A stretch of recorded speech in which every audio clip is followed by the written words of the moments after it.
And like I said, we kind of met. I'm not sure if you remember back at the Taste of Fort Wayne downtown uh, with DJ Scraps and Yeah. that little situation. Let's see how we look in here.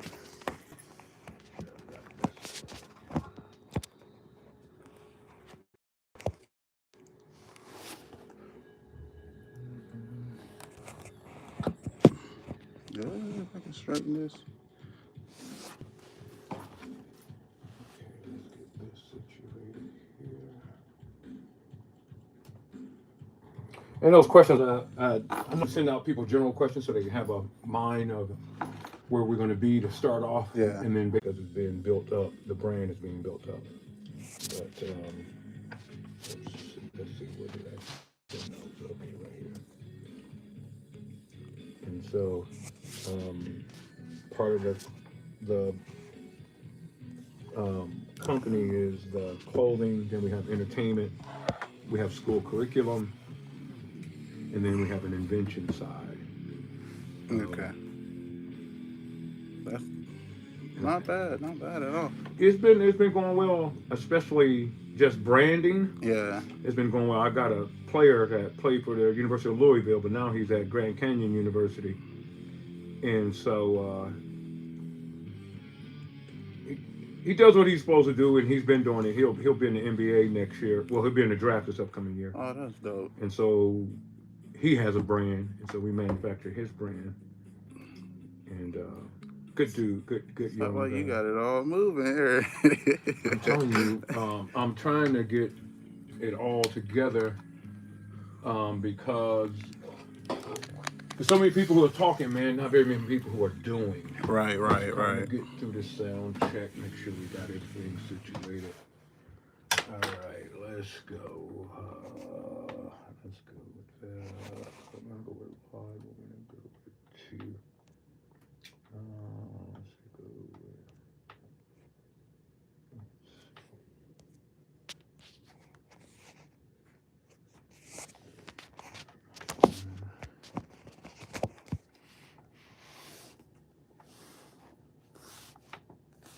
Okay, there we go. Go with my phone. Let's run that. Let's get into program.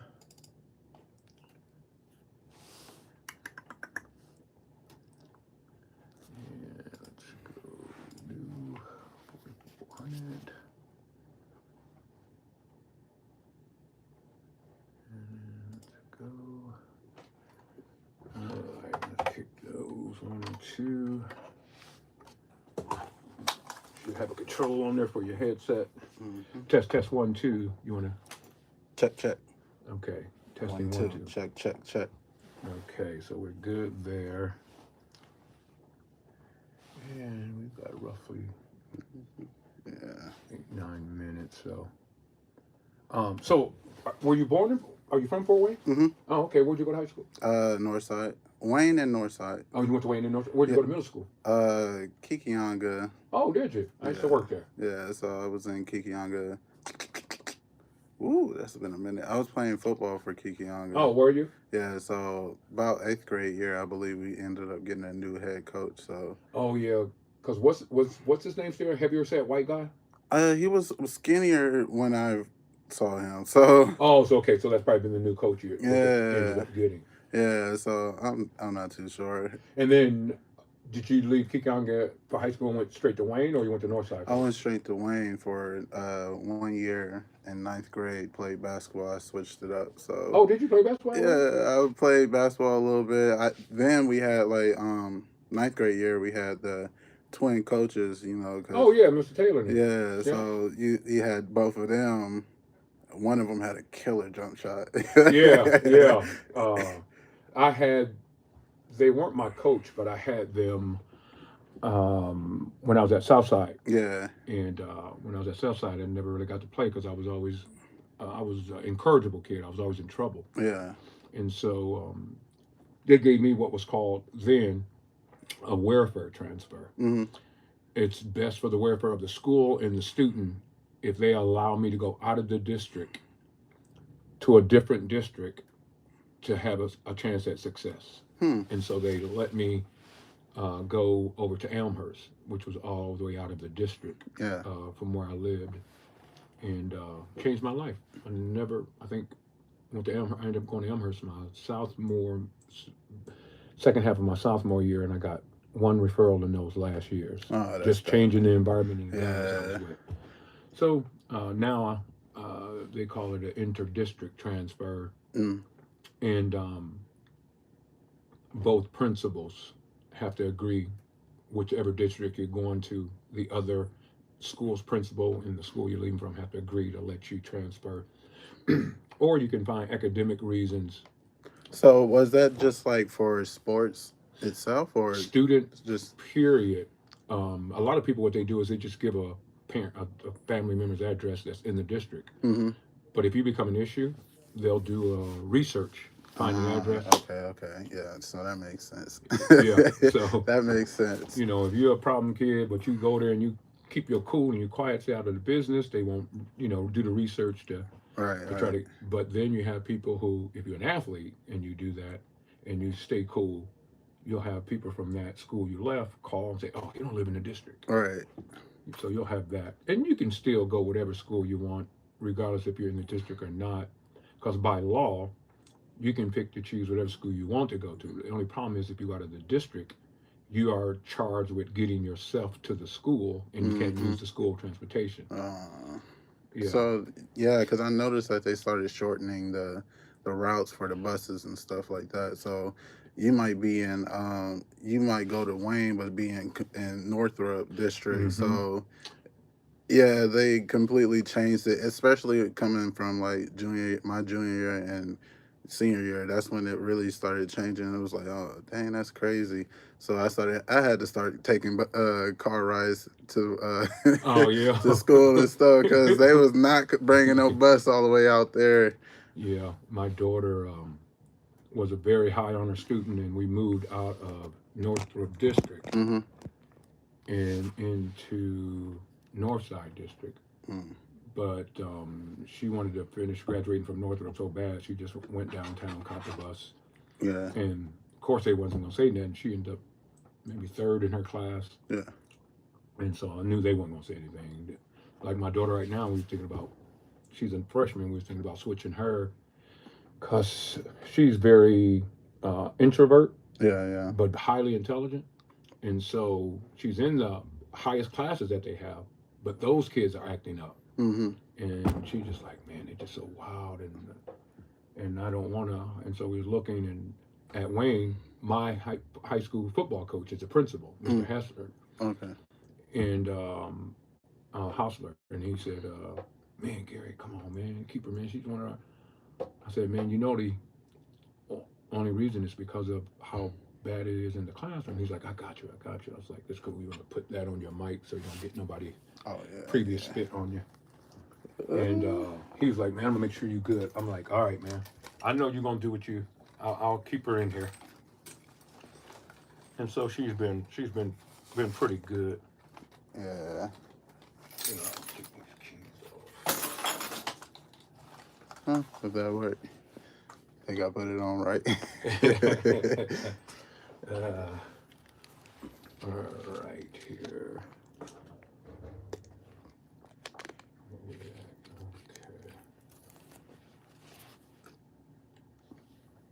Yeah, I ended up going to Wayne for 1 year, and that was around the time when the Mitchell brothers was over there. Oh yeah, Jesus. Yeah. I had all them as. Them boys, boy, gave everybody problems. I was like, no way I'm guarding these dudes. Yeah. Yeah, they were some tough dudes for real. Then I went to Northside, and Trey Cruz was still over there. Yeah. So. Cruz and them. Yeah. I think Usha. probably Keon was a freshman. No, Lucius Keon never Brooks, was there. I played with Keon Brooks. I finished out the year at Northside. Keon Brooks was still on the team. Mm-hmm. Now he's at Kentucky, I believe. Yeah.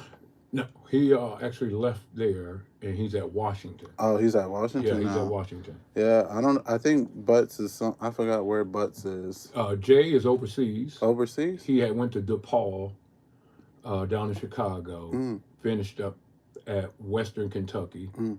and then he's overseas doing pretty well. So that was that Malik era 2, Williams from North Snyder. Oh So yeah, there's all those guys. yeah, All yeah, right, yeah. let me go ahead and keep this live going.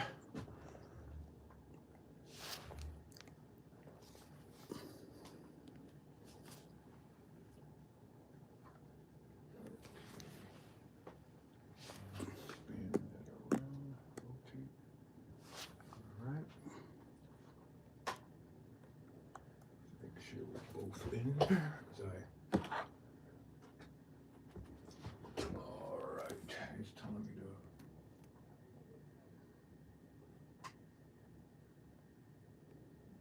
Right. I don't know why it always makes me want to go vertical because I can't get. I don't like going vertical. It doesn't get both of us. Can't do vertical. Landscape. Rotate your device back to its vertical orientation.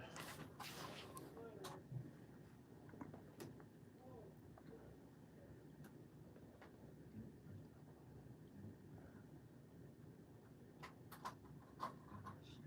Go that right there. Better live stream experience. No, I'm ready for better live stream experience.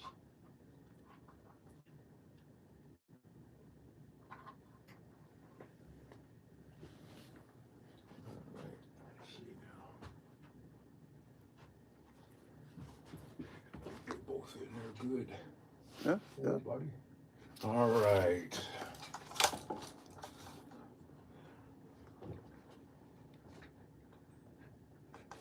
Are you currently live now? Yep. It looked like on there. I don't know if that blue button mean anything. Oh, no. It's just, all right, go live. You share it. Whoa, whoa, whoa. Oh, okay, All right, okay. there we go. We're just gonna start it. We're gonna be. All right, what's going on there, Facebook? Good evening, everyone. This is Two Face Entertainment at 95.7 WELT Radio, Fort Wayne, Indiana.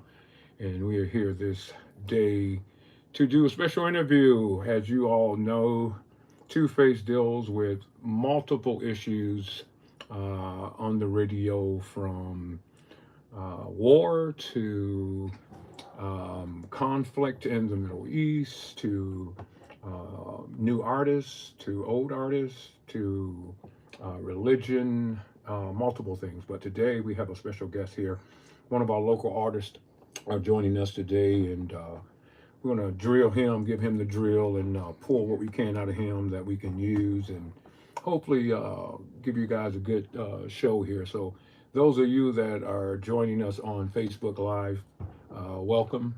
Those that would like to have questions for us or have a discussion with us, please give us a call at 260 421 1290. Once again, that's 260-421-1290.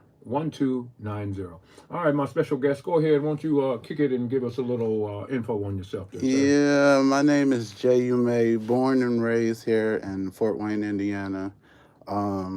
Yeah, I'm a local artist. I've been I don't know how to explain it because at first, nobody knew exactly where I came from, and Right. to be honest, that's because I've been in my room for like the last 5 years working on my craft. So Yes. here I am,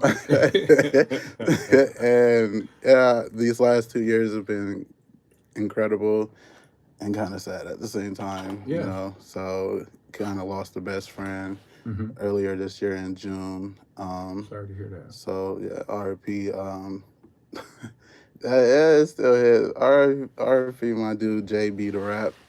But yeah, it's been a roller coaster for me for sure. But I'm excited and happy that you hit me up and invited me on. Um, Definitely a good way to end the year. So And you know, for me, I got the opportunity to see you personally, and also to go in and take a look at what you're doing. yeah, I was highly impressed. I must say that. Thank you. You definitely have a skill. You definitely have a talent. You definitely um, have put in the work to design your craft, All right. Yeah. Thank and you definitely will make it. See, you. Yeah, I will definitely will make it. You got to put that in the air. You got to manifest that. absolutely speak those things that aren't as though they were. Right. And so, give me a little bit. How did you decide to get into the music? Why music? Um, it goes way back. Okay, Hmm. so my dad started his own personal record label, and it was back when I was like 13, way before I even decided to even. Yeah, I think it was like in between high school and middle school. So, he called it Black Diamond Records. So you don't tell me you know him. Tell me you know him. As you're discussing, I'm looking at you and I'm saying, "Oh my God, I already see your face and who I'm a you are. causey. So I already see you and who you so are." that could explain a lot why the music hits so hard. Yes, it does. Yeah, I'm a causey. My name is Maurice Causey Jr. I am Bam's son. Oh my God. Facebook. Do you not know me and his dad used to perform together as Uh, teens? oh my god. We were performers together. And if my other best friend is watching this, he was also a performer with us. And we Yeah. used to dance and sing for Janet Dyson Studios. Yeah. And your dad was more of our choreographer and performer. Mm-hmm. You know, his skill level on every instrument in the world, Oh my god, out of this world. his ability to write music. Yeah. I mean, this is unbelievable. What are the chances, Facebook, that I would come and cross paths with one of my childhood friends' son? And I'm talking best friend. We're talking about we did everything together. Oh We man. hung out everywhere. It was just a certain group of us, and we were kind of what was considered misfits. Mm. If you know what I'm talking about. Facebook, yeah, we'll get further into this, but Yeah. yeah. So you had gotten your passion into music. I got in my passion around that time because when he set it up the studio, I was seeing them all getting real passionate about it and seeing Mm-hmm. people record and stuff. Mm-hmm. So I was like, skip it. Let me get in the booth one time, but let me try to see if I got something in me. And from there, it was like a wrap. Suddenly they had ended up closing down because of the whole Jay Heatham thing. Yeah. So yeah, that kind of took a toll. So I just kind of put the pen down and picked up the ball and Uh, started playing basketball around that time too. oh, So, okay. I took a little break. I took basketball all the way to, a little 1 year in college, like Ivy Tech. Yeah. You have So that in your family too. yeah, so it Definitely. runs in the blood, like sports run Yes. in the blood. But I kind of found myself losing passion for the sports. Mm-hmm. Mm-hmm. I felt like because I was okay. I wasn't like, as I was telling you earlier, Jay Heatham and not Jay Heatham, but Jalen Butts and Mm-hmm. Keon Brooks, and you got all these stars on this team, and Right. I'm only 6'2" at center position. I am not as tall as Jalen Butts. Like you were Definitely. not gonna put me. So I was riding the bench pretty much a long time.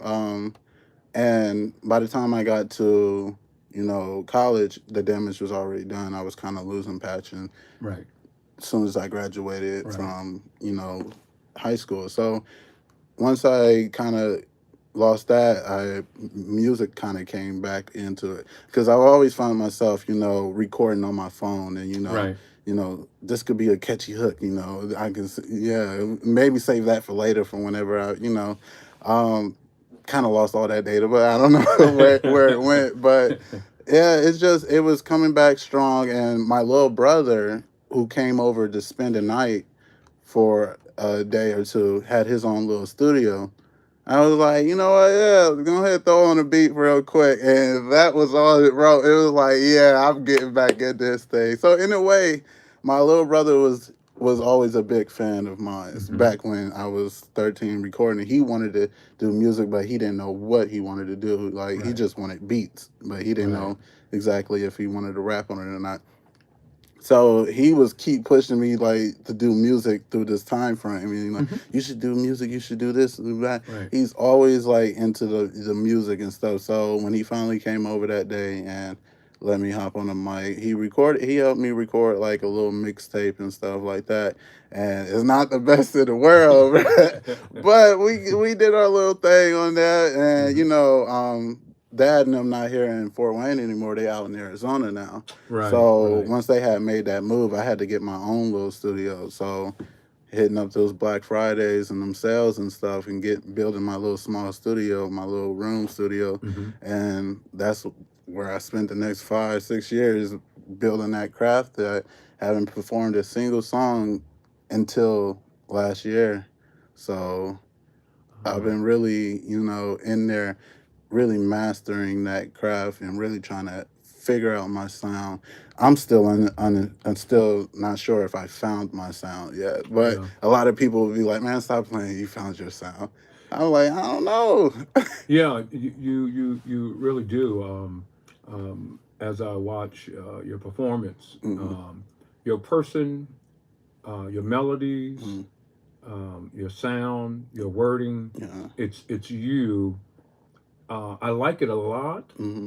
because um, you can see your passion in your music, Yeah. right? Some people do music as an outlet of out of the world, but Mm-hmm. it seems like you do music as an outlet into the world. Yeah. That you're performing your music for us to be brought into you, Right. Right. and that was really impressive. Are there certain people that influenced you in the professional world as well that Um, you looked at it's so mimicking? many because I do hip hop and pop punk, so Mm-hmm. I have separate influences from these different genres. And far as hip hop go, I would say I would say Juice World for sure, for the fact Mm-hmm. that how he touched people, in a way that he did. That's where I draw like the heart to heart Mm-hmm. moments when it comes to music. And um that's why a lot of people like refer him to me. Like, Mm-hmm. I'm like, I'm not trying to be the next Juice WRLD. I'm just trying to be the next me. Yes. Yes. So that a lot of people be like, he's the next Juice WRLD and stuff like that. I'm like, I'm not too, getting my head up too hype for that. But Mm-hmm. you got Juice WRLD, you got Trippie Redd Mm-hmm. for the vocals, the emotion that he has when he's like. Even though some people would be like, it sound kind of terrible, but to me, it's like he's getting that scream out. He's getting Mm-hmm. that, yeah, like he's getting into it. So it's that passion that he has in there mixed with the sadness of Juice World. So it's like Ah. the heartfelt stuff. Then you have XXX, who can really Mm-hmm. do both. Mm-hmm. But it's like no one's really heard me really rap over a beat, but because I'm always like singing, rapping, kind of like. Right. But I rap a little bit over beat, so it kind of got that little X feel to it as well. Post Malone is someone I like, Mm-hmm. definitely, as far as radio hits. Like, I always focused on radio hits when it comes to making music and what sounds good on the radio, not just Mm-hmm. what sounds good to today's hip hop. Right. I always try to separate myself as far as uniqueness and stuff when it comes to comparing me against like the current hip hop right now. Right. And though you might find some similarities, Mm-hmm. nothing's really, pinpoint the same. Right. So when it comes to Post Malone, he's like the ideal artist when it comes to just being himself and, Mm-hmm. not being acting like too bougie because he's rich and famous. That Mm-hmm. you can literally see videos of him hanging out with his fans and stuff like Right. that. And that's the stuff I love about the whole music stuff. You see the dark sides and the happy sides, but you never Mm-hmm. really see people actually out there connecting with their fans. Lil Uzi Vert is another one who's Yep. always outside, connecting with his fans. There's a video going around with him back in the day walking up to a school bus, as he was shooting a music video.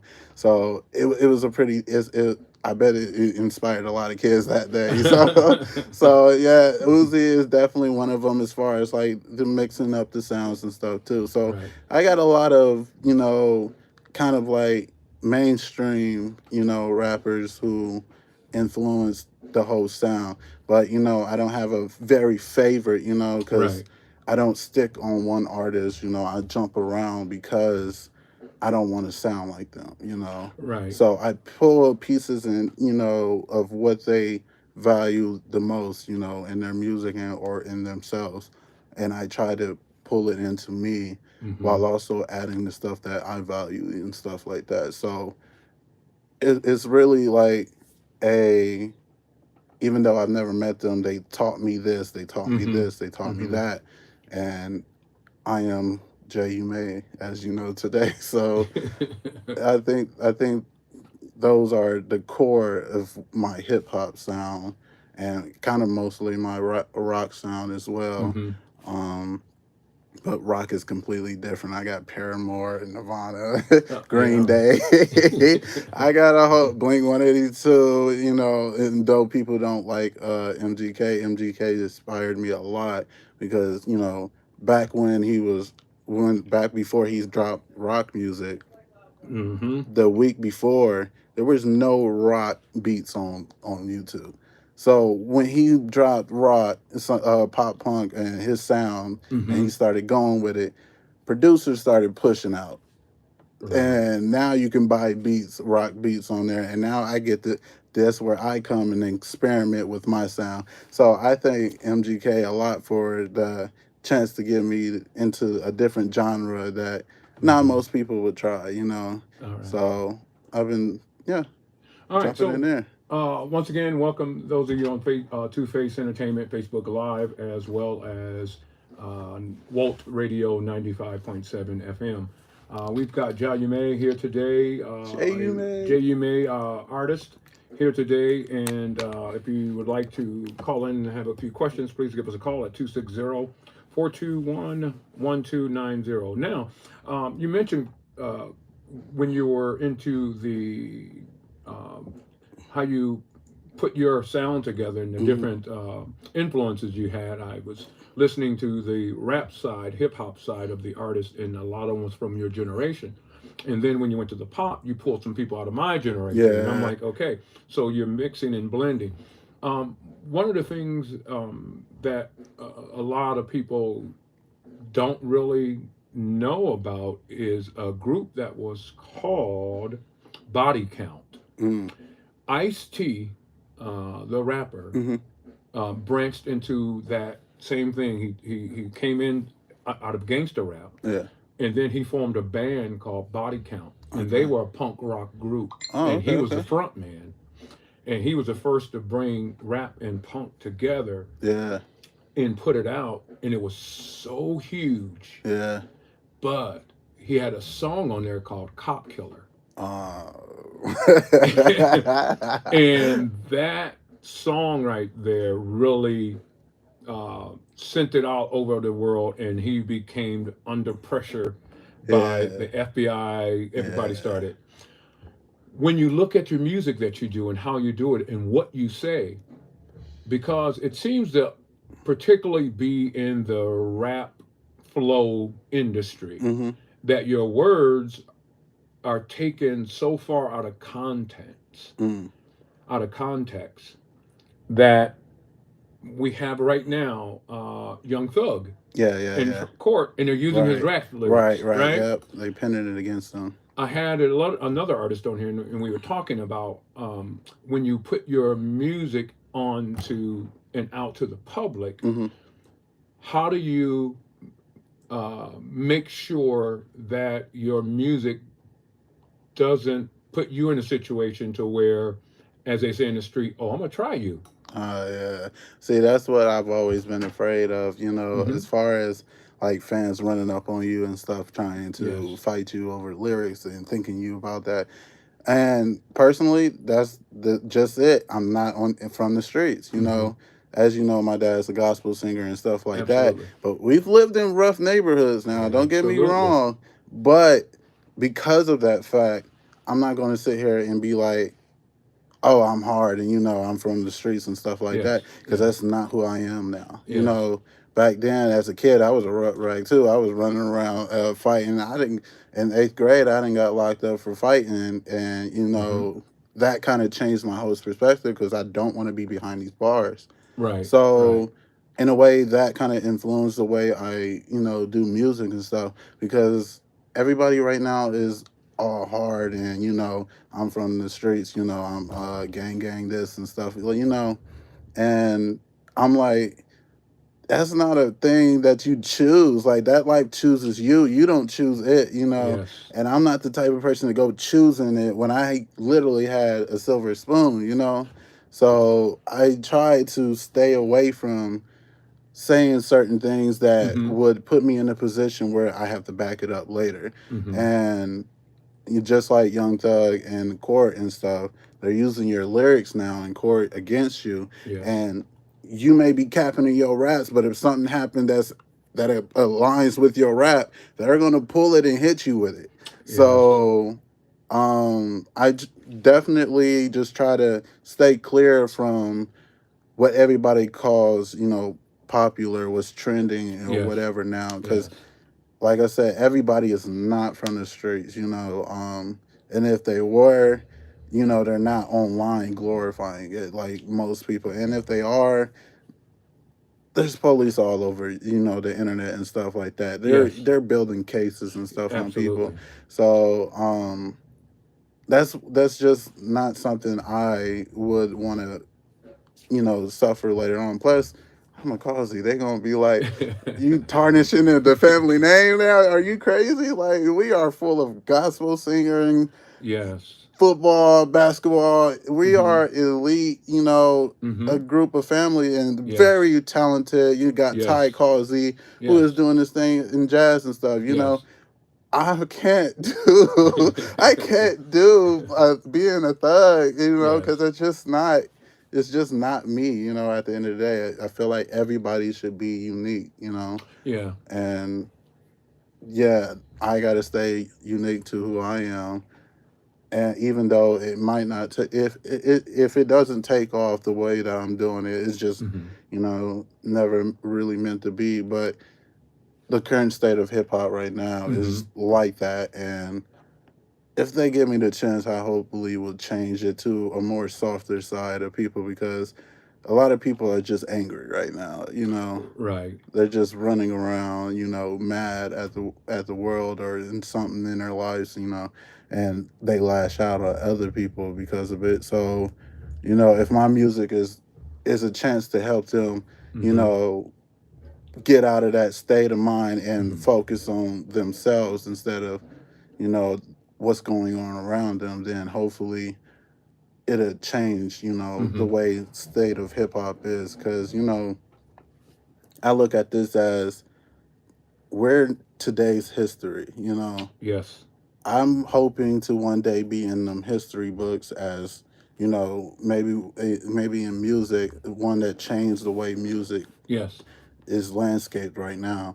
You know, I've always wanted to see myself like 30, 40 foot, 50 years from now yes, as someone reading back up on me and saying, oh, he was one of the greatest. He was one of the best to yes, do it. yes, Like they always keep bringing up Tupac and Biggie. yes, You know, mm-hmm, Tupac had songs where it just literally Dear Mama, type of vibes, but he did have those other sides of him. yes. But it was still, changing, so Well, and that's interesting because, and once again, the reason I brought that to the forefront is because, uh, in a sense, it's only towards hip hop, mm-hmm. and there's a reason behind that. One of the things that we like to do on the show is we like to make people understand that opinions are important, Right, right, um, experiences are important, right, but you can't let those things overweigh facts, right, right, right. right? And so, factual, when you look at hip hop in its original creation and state, Mm-hmm.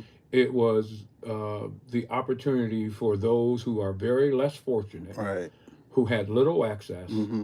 who had a small voice to speak to the world, but Hmm. a large voice to speak to their community. Right. It created opportunity Hmm. for our history in the of the most oppressed people to voice it out to the world and to put it in a genre with a beat and to put it into a culture. Right. Right. And it was more than rap. Right. It was an actual culture that was put out into the world. Mm. And then everyone gravitated towards that culture. Now, we had um, hardcore rap, Hmm. but the massive general population and facts about rap was to get out of oppression, Right. not to glorify it. Right. And that's where a lot of rappers today are kind of like doing at the moment. And I don't know if they realize it, but they're doing it in a way where it's like, oh, I want this money, these cars, and these clothes, but I still want to Mm-hmm. stay in the hood. You know, getting it and stuff. Like when you're a rapper, bro, you're no longer a straight hood or thug or anything like that Yes, because your location is literally on every show. They gonna know where you at all costs. It's dangerous being a rapper when you're in the streets, not yes, when you're just an initial rapper. You know, so yes. when you're just a regular rapper, you're not in the streets and anything, you have nothing to worry about. But you're like, if you're like in a gang and stuff, all that Mm-hmm. stuff, and you're rapping and Mm-hmm. you got rivals out there and Mm-hmm. ops and stuff, yeah, it's gonna be very dangerous to do that. And yeah, they're just kind of like portraying that whole image of you know oppression and stuff, Mm-hmm. glorifying it and stuff when like 80% of them probably was never into that in that Nothing type of like that. life.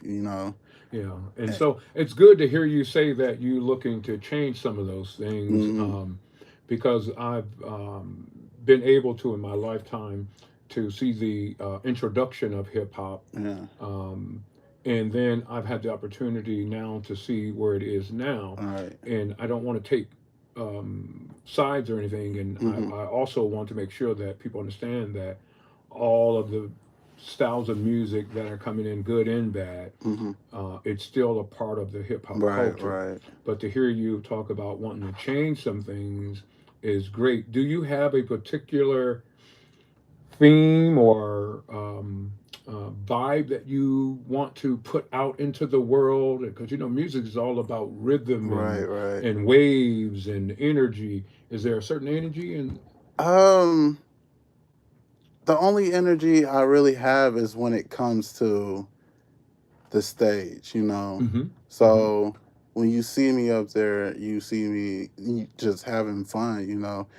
At the end of the day, music is all about having fun, and the energy that I put out is I don't know if people can sense it, but it's good vibes. mm-hmm, Maybe sometimes it's sad, but it's to console whoever is going through something at the mm-hmm. same time as console myself if I'm going through something. So I want to relate to people in my music, but also, in a way that's not violent, in a Yes, way that's more, relatable because there's other, feelings other than hatred and mad and stuff. Like a lot of the times I talk about, love and then heartbreak and stuff like that.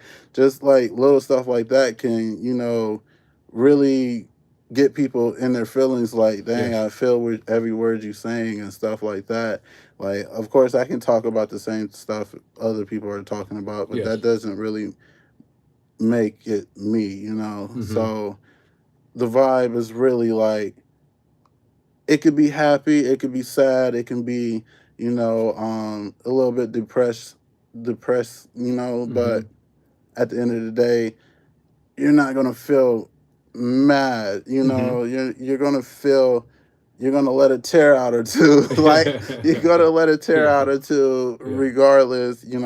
On how you feel. It's just gonna relieve you, you know, I get people text me every day or, you know, every Mm-hmm. week saying like your music really helping me, you know, pull through Yes. this, you know, Yes. this situation that I'm going. And they tell me their situations and stuff, and I'll sit there and text them back and stuff like that because Uh-huh. I ain't nobody right now, so I ain't got no time to ignore nobody. Like, like so I'm gonna text back and I'm gonna make sure that, you know, my fans or whoever's listening to my music is in the Hmm. right state of mind Yeah. at the end of the conversation, you know. So Okay. um All right. just giving it to this, like if you come to a J U May show, you are officially in a safe place. This is where you can escape, not even escape reality, but face Mm-hmm. it head on. A lot of people like to run from it, Mm-hmm. but you know, I don't smoke or drink, so Mm-hmm. I can't numb the pain. I have to face it straight on. So Right. that's me in my music telling you that you can run from it all you want to, but when you Mm-hmm. get in here, you're gonna have to face it one on one. Like, so it's that kind of vibe, you know. Mm-hmm. So nothing too crazy, you know. I can get hyped with a little couple of songs and stuff like that, but you know, at the end of the day, it comes back to that you're in the safe space place, you Mm-hmm. know, you can have fun here, you can feel here, you can cry here, you know.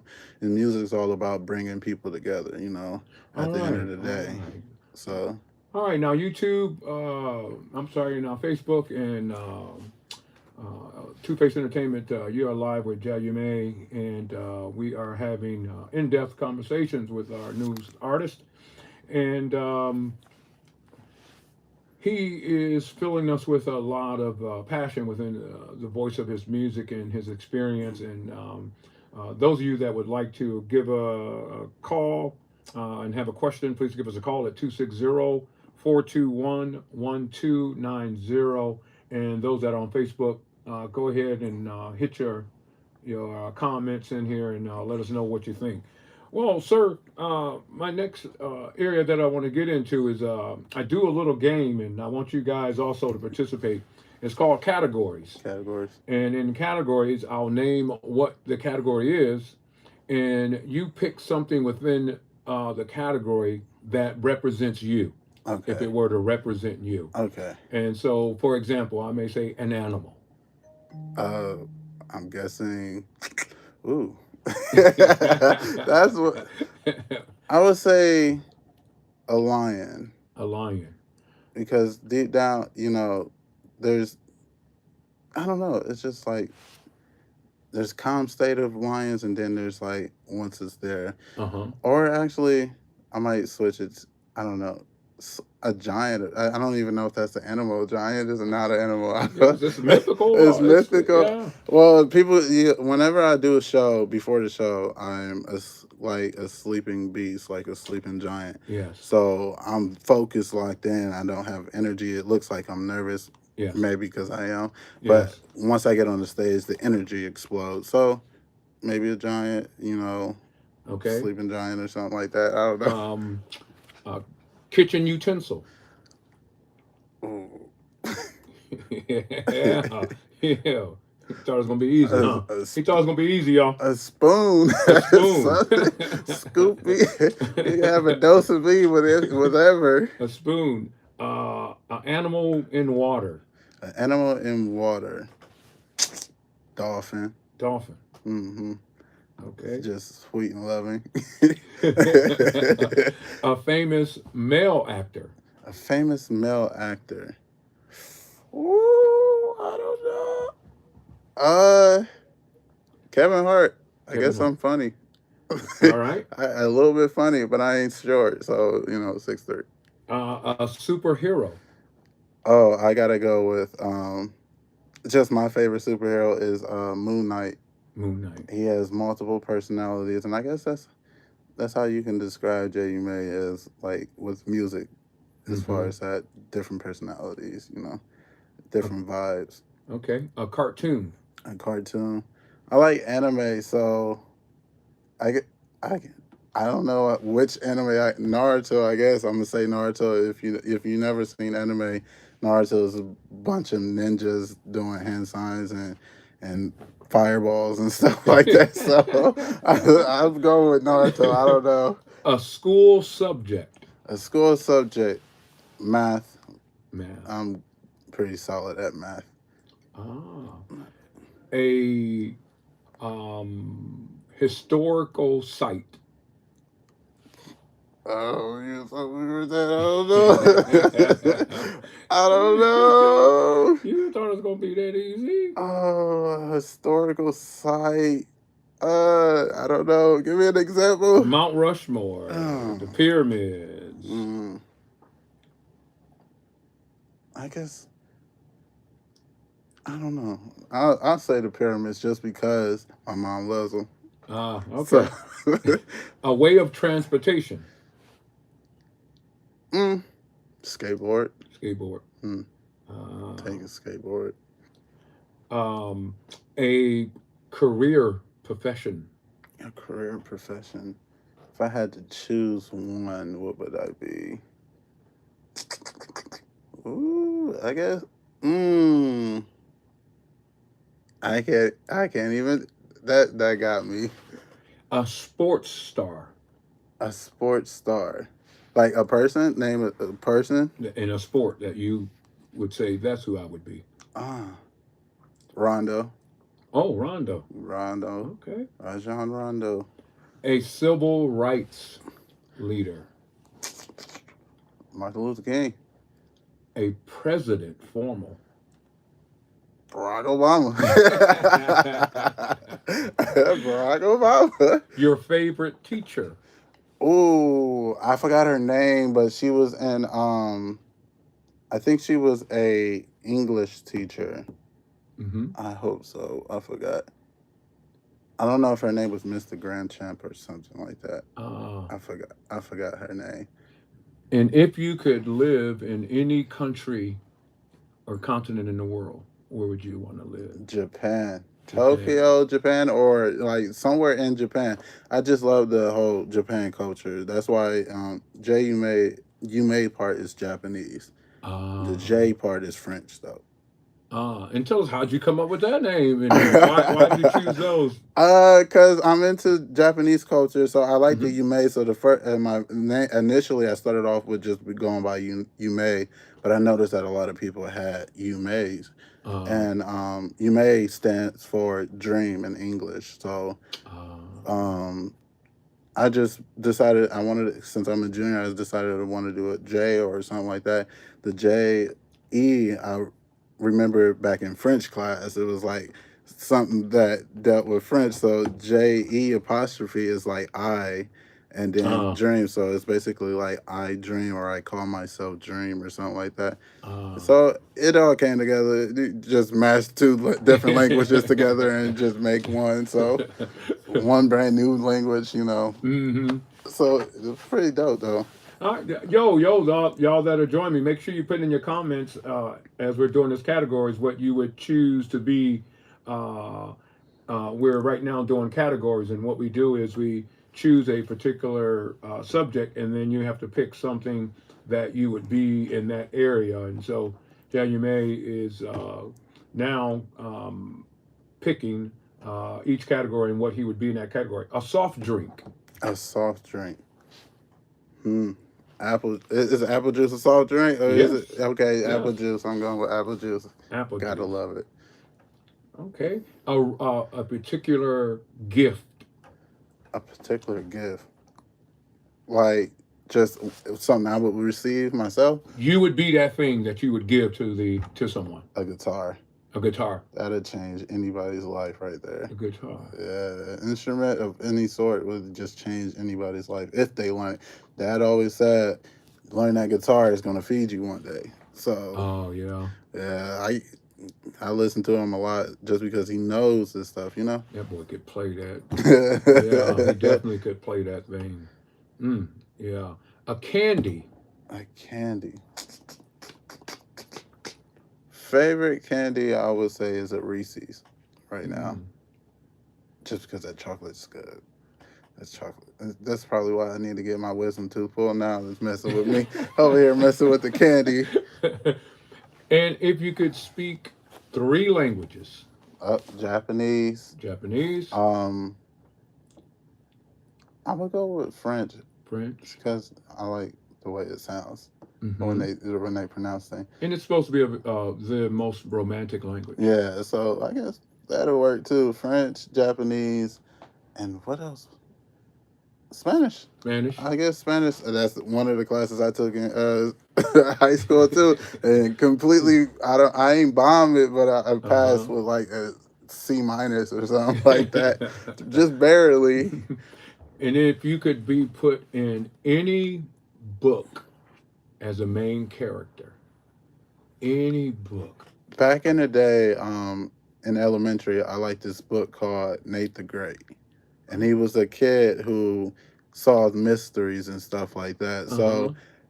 I always loved that book just because, he was like that detective that found things out, Yes. and just a kid just going through and finding stuff. So I'd say being the main character of Nate the Great would be dope.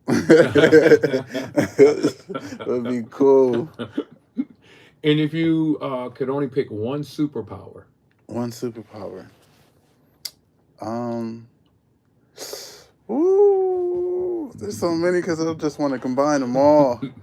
Uh, I say the ability to fly, I guess, because I've been here in Fort Wayne for so long. I want to go see the world. So if I could zoom out there with supersonic speed or sound breaking flying or whatever, then I'm gonna be landing right in Japan in no time. all right. So I'm there with the flying. Take me anywhere, Lord. And we've got one more question before we get out of categories, and this is for everybody. If you could pick one vehicle, doesn't have to be a car, just a vehicle, Mm. what vehicle would you pick? See, I'm a Need for Speed type of guy. I need a JDM. Like I need a uh which one? Which one? There's so many JDMs that I like. I forgot what it called. It's called. It starts with an S though. A Supra. Oh yeah, Supra. Yeah, Mm-hmm. those things are built different. If you build them right, Uh they're huh. they're Uh pretty dope. Yeah, any JDM I'll take at this point. Just give me huh. one. I'd use it as a project car for the rest of my life. Those of you that are just joining us, we have J.U. May on the show today, and we just got finished from knocking out categories and giving him quick questions and quick answers and picking what he would be. And we just finished up with if he could pick any car or vehicle, any route of transportation, he would pick the Supra. And so now, can you give us an example, if you have any, of any fans that were memorable to you? Do Hmm, you have any experiences with a fan that was memorable to you? I have so many. Um, I know there was this one girl who came up to me, and she had her daughter with her, Hmm. and she said, "My daughter loves your music so much. Can she have a picture with you?" And I was like, "She loves it so much. Yeah, she can come have a picture with me. Come have a picture." And it was like one of those moments where both the mom and the daughter liked the music, so uh, it was like pretty dope to see that they really enjoyed me on stage and stuff. hmm. One more was I just recently did back I think a month ago I did a or a month or two ago I opened up for Fix, and if those who don't know, Fix is a very huge TikTok star right now. He has Oh, over 1 million followers on TikTok, and so oh, um, he's I think co-signed by Dax and stuff. hmm. I did that show because a fan I sold a T-shirt to was like, I would really love to see you at this show. And it wasn't just her, but it was just a lot of people wanted to Hmm. see me at this show.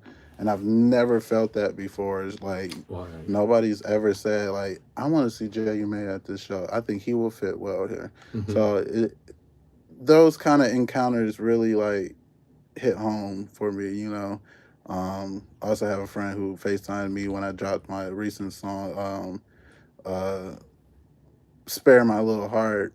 And she FaceTimed me. She was like, dude, you got me crying because she was going through some things too. So I was like, oh my God. I was like, okay. I, I just love you so much. Thank you for listening. Oh, she was feeling every ounce of that song. And then, have you ever had an experience with a fan that was way to the left that you was like, oh my man? I went out to. I had a 3 city tour with 36 Mafia DJ Paul, right? Yeah. Mm-hmm. Back in January, and literally the first show that first night, there was this girl who was drunk as all get out, and I was like, she was touching up on everybody. I was like, oh wait a minute, don't come touching me real quick. Hey, look here, my girl will beat the mess out of you. Like you can, I shake your hand, no huggies. Like she was real affectionate, so I was like, oh, I gotta watch out for those Mm-hmm. because they'll be out there somewhere, you know, trying to do everything. Mm-hmm. But that was probably about the only, you know, crazy thing that could ever happen to me at the moment. I Ah. mean, let's not like say ever like yeah, it's gonna happen. So something else gonna go crazy later probably. Have you had any memorable shows or places that you've gone that you were just in Um, awe of?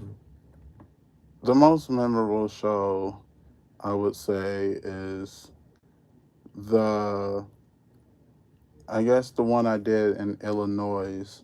It Mm-hmm. was during the 3 6 Mafia show. Mm-hmm. Um, Pretty big crowd, pretty big turnout, Mm-hmm. and you will see the you know concert recording on my YouTube channel, Oh, okay. and yeah, because I normally post a lot of concerts on there just in case people have missed it. Mm-hmm. But it was a big crowd and a pretty big stage, but it was special because I had my dude JB with me Mm-hmm. at the time, and we never did like hyped each other up on Mm-hmm. stage before until that 3 city tour concert. Uh-huh. So that first show actually is when I hopped on the mic for him because I felt like the fans weren't feeling him. So, you Right. know, Right. and I saw he was getting a little bit discouraged and stuff. Mm-hmm. So I was letting him know, you know, I'm on the mic with him,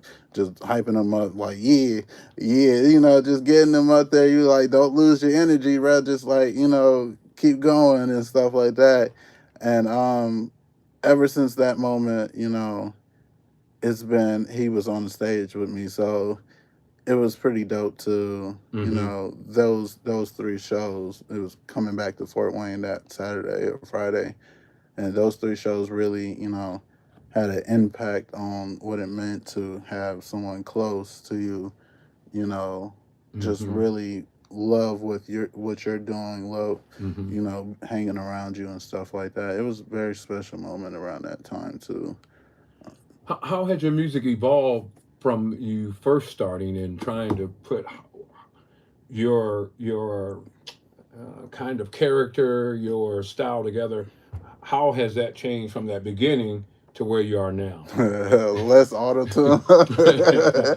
I had so much auto tune on my music. It was ridiculous. I can't even go back and listen to it because it's like, oh my God, look at all this auto tune. And then I sound like I was a little bit nasally and stuff like Mm-hmm. that. Was I singing out my nose or something? I don't know. But yeah, that whole auto tune I had just dropped a lot of it depending on the song and stuff. Right. Like Right. Right. I'm trying to be less dependent on autotune and just more reliable on raw vocals and raw sound. So Mm-hmm. just in case, one of these days where hip hop no longer needs autotune or singing never doesn't really need autotune, which I don't think is ever gonna go out, but it's just Mm-hmm. like maybe that's going to be overplayed too much. Like, Right, people are right. overdoing the auto tune and stuff.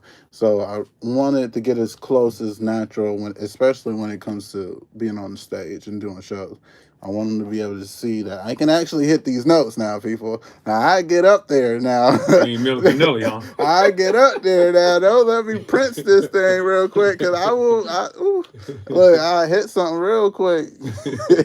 So yeah, just less auto tune really helped a lot. The whole image, I'm still trying to figure out. This whole top part is cool. Mm-hmm. I like to have my hats and stuff with the ears and stuff Yep, because yep.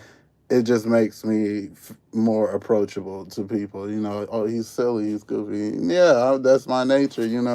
You can approach me and have a full conversation. So the Mm-hmm. hats and stuff like that are important to the image. Clothes wise, uh, maybe some ripped jeans or something like that. Just Right, complete rock star mode. Some Doc Martens or something like that, or some Converse. Nothing too fancy. Because right, right. I don't want to like be overly fancy with it, like diamonds and stuff like that. Because I'm like, that's another thing I just want to avoid because I don't want nobody trying to jack me. I don't have no money. I'm broke, bro. And it's interesting. Not to get too far off the subject, but I have a um, a mock pair of my jeans Hmm. that is one of a kind, Yeah. and I thought, wow, the way he's talking, he fit those jeans, and I'm like, I'm going to give him those. I think he'd like them. But that's for a later Yeah. situation. Um, when you talked about auto tunes, it brought me to the question of AI, Yeah. and I can recall hearing a rapper say when it was time for him to walk through the door um, into where, because sports, we kind of have that thing too. All professions have, there's a door you have to walk through, and when you walk through that door, um, everything else now is open to you, but you can't let anybody know what's in that door because only people who walk in that door can speak about what was inside that door. Hmm.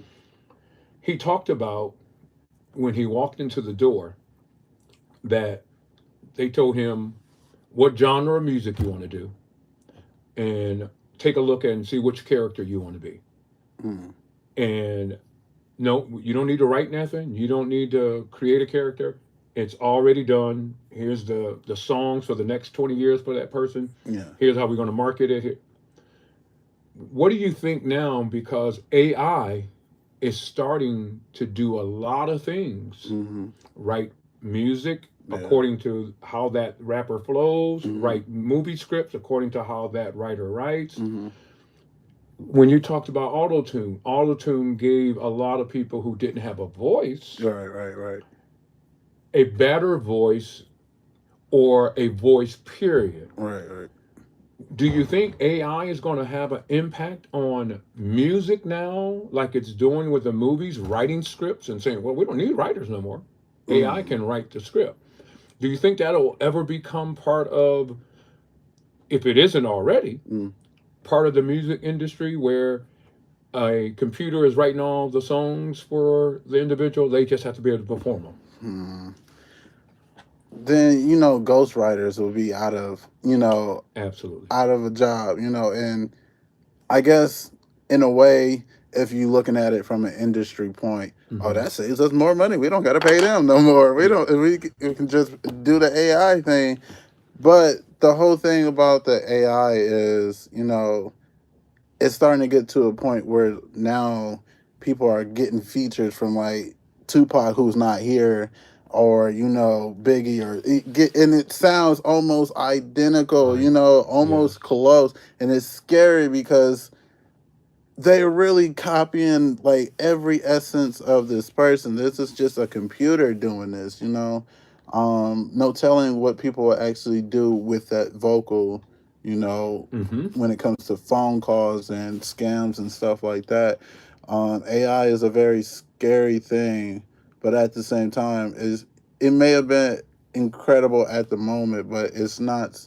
I see a lot of lawsuits in the future. Like Mm-hmm. if somebody Mm-hmm. were to be like sign you and be like in that contract it says sell your voice, Mm-hmm. you know, and you get to get this amount of money and we get to use your voice for the rest of your life with AI and stuff like that.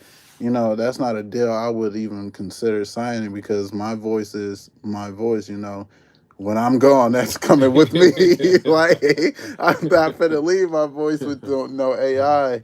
And yeah, no, AI is here now, but I don't think it's gonna last. You Mm-hmm. know, um, a lot of people are iffy about it now, Right. and they're having fun with it a little bit now. But Right. later Right. on down the line, I don't think anybody is going to really use it. Like I've seen some artists just like put Drake on their song, and Drake Yes. never really wrote the song or was on actually there to record it. You know, Wow. because it was just AI doing it. Right. And you can tell kind of because of the auto tune and the pitches and AI and stuff. Mm-hmm. But that kind of leads to a lot like a lawsuit. Like if you using somebody else's voice without their permission, they might be able to sue you just off that fact alone. Might is not even you will get sued for Mm-hmm. that. Mm-hmm. So as far as the music industry go, a lot of people want to recreate the Michael Jackson sound and Mm-hmm. stuff like Mm-hmm. that, but in reality, that's just something that you had to be there. Like you had to live to Mm-hmm. experience. It won't have the same feeling if it's AI. So honestly, I think AI's downfall is only inevitable in the next year or two. It's going to be completely forgotten. I mean, they're using it for like Snapchat, like Texas and stuff like Yeah. that. But Kind of like that deep fake, yeah, when that came out. yes, it's getting weird. You know, at the Mm-hmm. point where people are using it overly using it, and it's like you get what information are you giving up to use these AI apps and stuff like that. Mm-hmm. They have like code of conducts and stuff like I forgot what it was called. Read this and Mm-hmm.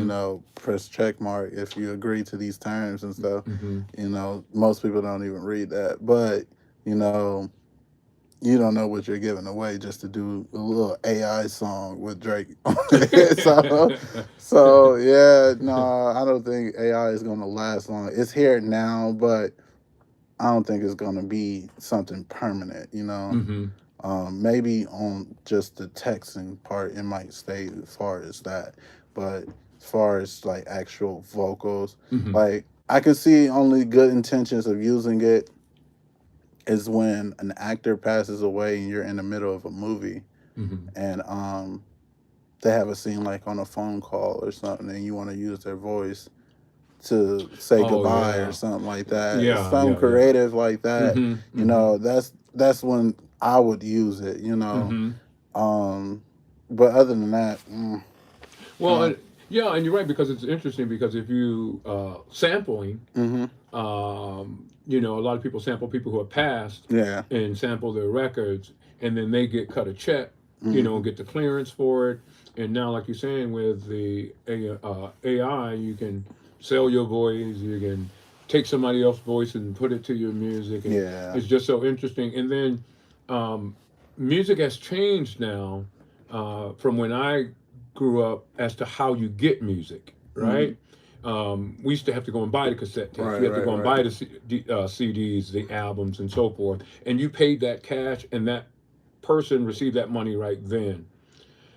Your generation, mostly everything is Spotify, and it's downloaded, hmm and so there's nothing really tangible to hmm exchange hands, and it's the corporate side is getting the big chunk of the money now. yeah, How do you deal with and not that the monetary thing is something, but um, having money makes things easier than not having money, hmm right? hmm And so, but how do you deal with the fact that somebody can take your skill, take your voice, hmm and make more money off of it than you, do you look, when you're partnering and collaborating with people, do you take those things into consideration? Do you contract? Because I played professional sports, everything was contract. Hmm. Do you contract with people? How do you keep your, because you got to do good business, Yeah, yeah, right? You got to do good business. yeah. How do you keep your business side for you, Hmm. that you don't get caught up in, like you said, a lawsuit or misuse of something, or not getting your money, or somebody taking advantage of your, you got a zip file, now they didn't took it, and you got Yeah, songs you yeah, don't want to. yeah. How do you protect yourself from that? Um, a lot of the times, like I'm currently trying my hand, or was a little bit trying my hand for like ghostwriting and stuff like that. Mm-hmm. Um, I did for I wrote a song for Saint John, who's a pretty like Ganjania, or I forgot how to say it. Guyanese and African. Yeah, he is. Mm-hmm. But he's also from Brooklyn, so Ah, okay, yeah. I wrote a song for him and stuff, and I've sent him the song and stuff. I haven't got no replies or emails back. It was like a hit or miss type of thing. So, um, yeah, as far as like the music stuff go, it's like I would rather have a contract, Mm-hmm. especially if it's with a bigger artist who have pull and stuff like that. I would have to have a contract with all that stuff, Mm-hmm. making sure that my end is covered and he won't use like take my verse off and use my verse as his own or something like that. Mm-hmm. A contract is very important in that role. Um, Back then they had a lot of CDs and cassette players and stuff like that, Mm-hmm. which I think is still a pretty good thing to use. Mm-hmm.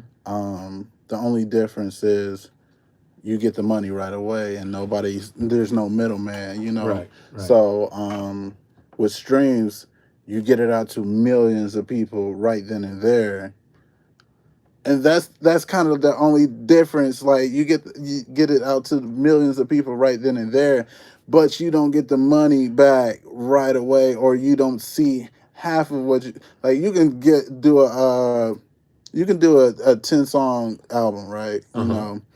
And each song is $1 on Apple Music. So you pay $10, $11 for that whole album, or just a few dollars for the couple songs you like on that album. Yes. You may not even see the whole $5 that they paid for. You might see about $2.25 because they got to get their cut out of that too. Yes, So, yes. um, a lot of people are like, say go independent. CDs are not, it. But I've sold a lot of my CDs. Like I've made like burned copy of CDs and stuff like that, and sold them at my shows and stuff like Yes, that, yes, just so people can have a. People actually like having a hard copy. yes. People actually like just having something physical, or and I think CDs and cassette tapes of Mm-hmm. like demos Mm-hmm. and stuff like that you can sell at your shows are perfect, merchandises, exclusive merchandises and stuff like Yes, that. So there's a way you can incorporate both, yes. without having to worry about, whether somebody's taking it, or because most of the songs if I'm dropping a DVD or a CD or anything Mm-hmm. like that, most of the songs are going to be already released, so nobody can copy because I go through BMI, which has, copyrights Yes. and DistroKids and Song Trust and stuff like that really like secure Mm-hmm. the whole performance. You can't perform this song. Even if I was to go on Instagram Live and I play my music, it's like you're playing somebody's music. We're gonna mute your thing because you're not allowed Yes. to use. It's like type stuff. You're not allowed to use that type of music or stuff like that. And it'd be my own music. So I'll be like, that's how you know it's working. So yeah. There's a lot of ways of going about making sure that you're not getting, scammed in the long run. Right. Make sure you do the proper stuff when you're releasing your music. You gotta upload it to BMI. You gotta upload it to Song Trust. Song Trust will upload it to BMI for you. You know, you just gotta do the stuff. You know, make sure your lyrics and your splits are good. Mm-hmm. So you can get those royalties back. But like you said, Spotify and stuff. Like I said, they don't pay as much. You Mm-hmm. know. Mm-hmm. But it's an independent game at the moment, you know, Mm-hmm. because labels are losing money because anybody can get like a distribution deal and just do it through a distribution company and make probably like 90% of the profit of their money Mm-hmm. back, you know, instead of having to go through a label. But the important part is a lot of your known artists now have never been completely independent. Uh-huh. They all signed to a label at one point. Yes. And my point of view is, um, if you want the connections, you sign with the label. Okay. If you want them to push you hard for the first 2 or 3 years of your career, so Mm-hmm. you can gain that fan base, Mm-hmm. do that route. Because that's what I think I'm gonna do is get signed for a year or two, gain my fan base, and then leave, and then go independent and make 100% of my money. Because now I already have my fan base. Now I can push out music and make 100% of my money rather than 30%, or something Mm-hmm. like that. And that's just how people were doing. Like Russ is one of them who's making buco money out of town right now, out of overseas, but he was signed. He's preaching stay independent, Yeah. but he was signed at one point. Right. You know, a lot of these artists are signed at one point, and that's where what they don't tell you. you know, Yeah. so Because I knew when I used to play professional sports, um, you can either sign with an agent hmm because he's connected to all the different countries and teams, yeah, yeah, or you can be independent, right, um, sign with a team, play with that team, look for your next job while playing for that team. hmm And I did it both yeah, yeah, yeah, because there are other agents who don't need to sign you, hmm but they just want their 10% of yeah, giving you a contract. yeah, And so I've seen quite a few different ends of that and how it works. And with my business that I have now, I have a lot, when I deal with people, I have them sign a non disclosure hmm um, because if you're going to invest or become a purchaser, yeah, I don't want you disclosing any of my prices, right, right, right, nothing. And so a lot of times you have to always try to get that business side taken care of hmm in whatever industry that you're in. And so it's good that because you're enlightening the audience as well as myself hmm when it comes to BMIs and dealing with splits and so forth. And I know what you mean by that. hmm But a lot of time people don't understand the business side right, of the profession, and they have the opportunity to get into the profession, hmm don't take care of the business side, and they end up on the short end of the stick, which we're right, seeing right, right now in music, right. particularly in rap music. And I ain't gonna say no names, P Diddy, but you Boy. know, people now are starting to say, "Hey, my man got me, man," Yeah. and so these things are starting to come out, and they're educating new artists. hmm And hearing you say these things, I'm like, I'm glad you're speaking that into the world, because there are people who are sitting in your fan base, my fan base, and everywhere else listening to this and saying, "Oh, I didn't know that." Yeah. Yeah. See, I've watched a couple videos on the matter. You know, the recent one I've watched is, making sure you don't sign any like 360 deals or stuff like that. That's where artists go. You know, me personally, don't throw me no 800,000 figure check, at me. I'm not gonna go for it. I'm going for whatever's less because I know that's a loan and I gotta pay that back. So whichever how low I go, like I would probably settle for 300, 200, just because I can use that money. And you don't spend that money, people. Like when you get that stuff, that is solely for you to invest in your career. You spend that on some chains and stuff, right? You are definitely going straight to the boondocks where you came from, where you just tried to get it, where you just crawled out of. So yeah, that type of money I take. Like T Pain said, he got signed for $20,000 in a career.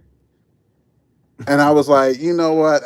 Let me get the T Pain effect, bro. Let me get the $20,000 in a career. Like, dude's got hits left and right. Like, that is a career right there. So, you don't need to get signed for $7,000, $700,000 or something like that. Mm-hmm. Get signed for a reasonable amount, because I've always thought, like, if they want me for 3 million, 3 million, want to sign me for 3 million, how much am I worth without them?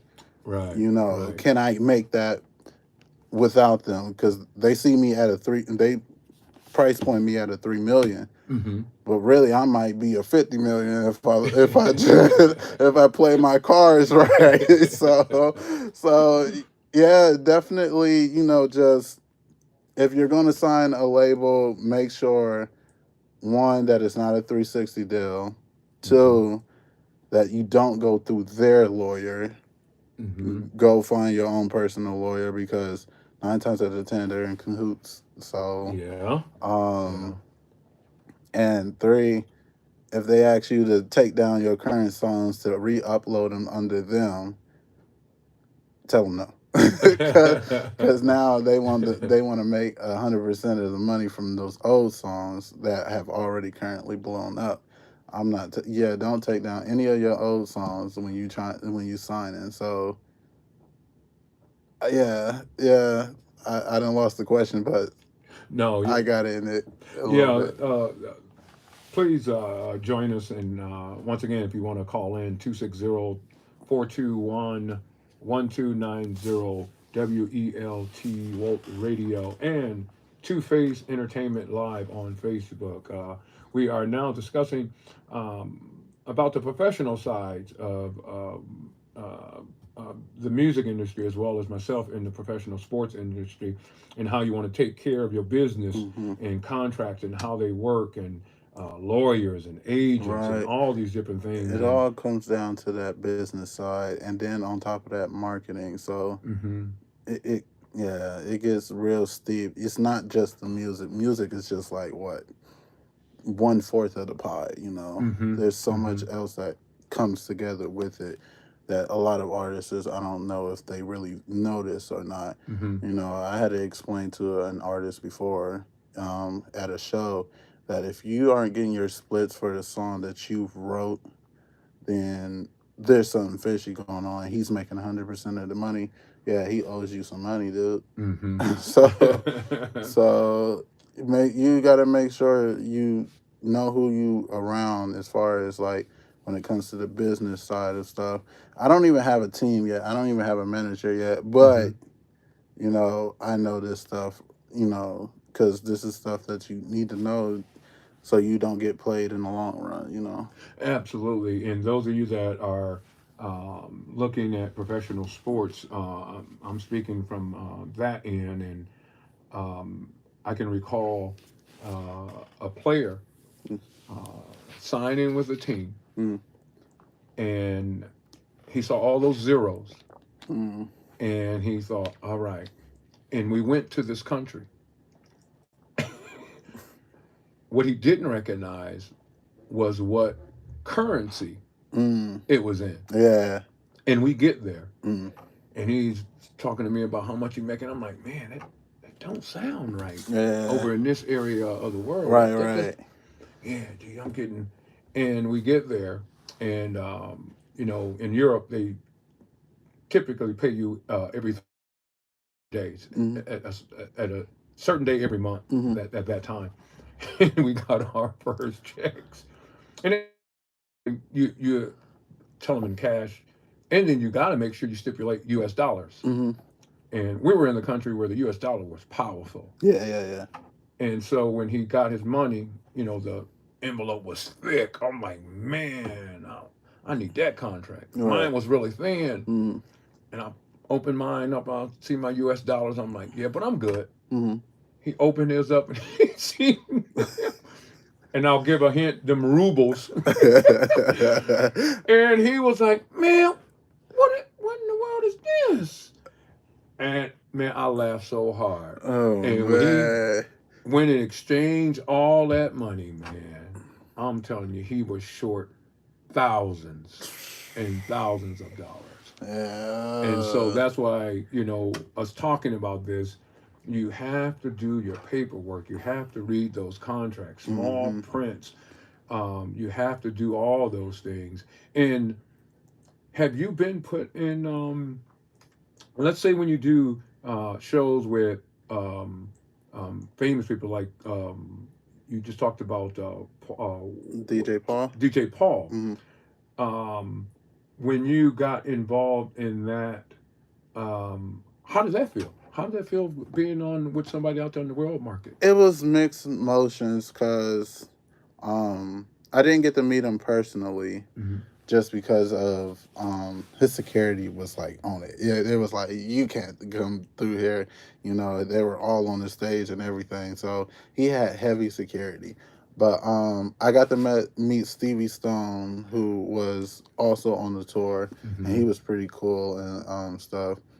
But it was mixed emotions because um my music wasn't like my music wasn't with that crowd. You know, Yeah. I have a whole different vibe than Yes. the actual, 3 6 Mafia type of vibe. You know how Absolutely. the old school vibe and stuff like that. Absolutely. And mine's was more of a newer, and I wasn't really rapping. I was singing, rapping, Mm-hmm. kind of, and I just felt like it didn't take like it should have, Mm-hmm. like I expected it to around that time. And also, there was a situation with a promoter who still to this day owe me like $295, $250, bro. And it was just a moment, a teaching moment, for me because, promoters are always, they seem nice at first, but then Mm. they switch up on you when it comes to that money, or Oh something like man. that. And long story short, he he ended up messing up that final show here in Fort Wayne at Pierre's because dude never touched stage because he didn't have the money for the dude. So he got chased out of Pierre's, Ooh. Mm. and that was a crazy moment because I had left because after waiting around for him to give me my money and never did, and I've never seen him the rest of that night. I had left, and literally like 30 to an hour later, was chasing him out the Pierres and stuff because he couldn't go on the show. But yeah, it was one of those moments where it was like, okay, this is what you don't do next time. Mm-hmm. And next time, like you said, when you're dealing with people and it comes to money, contract, and that's why, I can't even tell you, it was a mess. Now, how do you deal? When you have a and you put it out there and Mhm. it's successful, how much pressure is it for you for that next one? Mm, I think a lot of people fold under that type of pressure. They think Mm-hmm. that because they dropped something that hot that they got to try to recreate that moment. Mm-hmm. And in reality, that moment is not really something you can recreate. Mm-hmm. It was Mm-hmm. just that one time thing, A lot of people end up making, I've seen a lot of people make a hit song one time and then try to make another hit song, but it sounds just like the other hit song, trying to keep that energy. Yeah. But in reality, if you get something that big and it takes off, you can follow up with another song, but switch it up. Give them Mm-hmm. something different. Mm-hmm. You I've never had like a hit song yet. Hoping God, Lord, please give me that one. But My Mistake was one of those songs that I wrote that a lot of people like because it was so, you know, it was so like 80s prom type of vibe. Mm-hmm. And it's to this day is one of people's favorite songs. And I released that last year around this time, like Christmas time. So I was out in the snow recording, doing Uh-huh. like content for it and stuff like that. And people love this song. So when I first performed it, um, I had like regular clothes on, but on the stage, I would perform all my songs in regular clothes. But when it came to that song, I always said it last because it was a good ending song. Uh, And the first time I performed it, I stripped out of all my clothes and I was in a suit. uh, So, so, so I was like, I'm gonna give you that '80s vibe real quick in this suit. So I was sweating like a mug in it. So, uh, but yeah, it's how you go about. It's not about how like you capitalize on that very moment, mm-hmm. but it's like using that momentum to show what else you can do. Yeah. Yeah. So it's not like you know recreating that very moment again. Mm-hmm. Is recreating a different moment that would potentially give a whole different feel Mm-hmm. to other people who may like this type of genre. So now there's no guarantee that that song will pop off again like the last one, Mm-hmm. but you got the eyes on you now. So Right. Right. you can either decide to drop a song, another single, or drop an album or an EP or something, Mm-hmm. or a video following up that hit song. Uh, That's always a good technique. Is if it's a hit song, then you definitely need a video. uh-huh. Yeah, so a lot of people need that video so they can see you. That's when the radio. That's when the labels start calling. It's when that song is a hit and they want to really like capitalize into Yeah. that momentum. But that's when you don't really sign right away Uh, because that's how they shelf you mm-hmm. and wait until this song completely dies down, and now you're shelved and you can't release any more music. You want to release as much music as possible Mm-hmm. after that hit, and then when you feel like it's kind of like smoothing out, I guess you can sign with a label and try to see if you can bring it back up. So them pushing you. Instead of them pushing you, instead of Mm-hmm. them making the money and profit off of that song, you're making 100% off that song right now. If Mm-hmm. you sign with a label, you're probably getting like 20% of that song. Like they well, you might get probably still 100%, but then they might negotiate somewhere in that contract where it's like, yeah, we want this much percentage off that song in Yeah. particular. And labels are actually, once they blow off TikTok and stuff like that, that's the only time they're calling. And Mm-hmm. that's that's the thing about that stuff though. That's a whole different thing. What's up, Facebook? And those of you that just joined us, we've got Jaya May in the building right now. And we were discussing how he puts a song out and that gets attraction.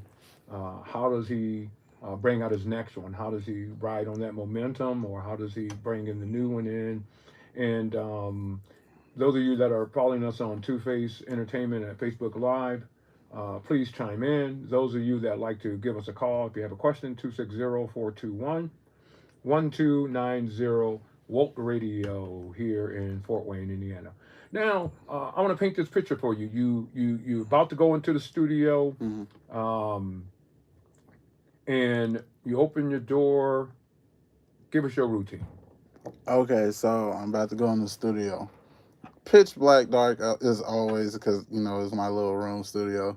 Go in there and I turn on my little like like LED lights and Mm-hmm. stuff, Mm-hmm. and I get the mood right. Like I turn that on, turn my computer on, and open up my DAW, my FL Studio and stuff. If I got the beat and I'm already ready to work on it, um, I start playing it. Depending on the song, I might change the colors of the LEDs to get Oh it yeah. really into the mood and Uh-huh. stuff like that. Um, I did that for Rage and Romance song EP that I did. I changed it to like pink because it was like a very love and kind of like vibe. So Uh-huh. Uh-huh. um, once I go in there in the FL studio, got the beat up, setting up my mic and stuff, I'm just playing the beat back and forth, trying to come up because way I write is I write the chorus first, so I know what Oh. I'm talking about. Uh-huh. So I go in there and I'm da da da da da going with the melody, trying to see what works as far as melody wise Uh-huh. and what I can write for here. And whatever my mind comes up with and it's catchy, I'm gonna go with it. Now it could be love, it could be heartbroken. It's usually how that comes about. Is Mm-hmm. like a complete like this reminds me of this, or it could be like rock music. Or it could be something that my mind is letting my mind choose which path we go. Uh-huh. Letting the music choose how we want to attack this. Mm-hmm. And once I got my course down, now I'm going into my verse.